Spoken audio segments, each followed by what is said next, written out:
পাকিস্তানের করাচিতে মার্কিন কনসুলেটে বিক্ষোভ চলাকালে সাধারণ মানুষের উপর গুলি চালিয়েছে মার্কিন মেরিন সেনারা। এক প্রতিবেদনে বার্তা সংস্থা রয়টার্স বিষয়টি নিশ্চিত করেছে।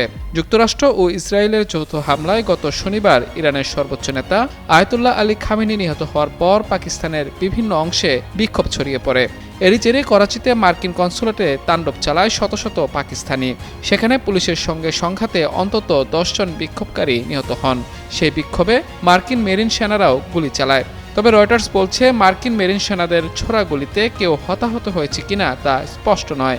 এছাড়া সে সময় মিশন রক্ষায় নিয়োজিত বেসরকারি নিরাপত্তারক্ষীরা গুলি চালিয়েছিল কিনা সে বিষয়েও নিশ্চিত তথ্য পাওয়া যায়নি। এদিকে সবশেষ ওই ঘটনার পর নিরাপত্তা পরিস্থিতি বিবেচনা করে পাকিস্তানে অবস্থিত মার্কিন দূতাবাস তাদের সব ধরনের ভিসা কার্যক্রম স্থগিত রেখেছে।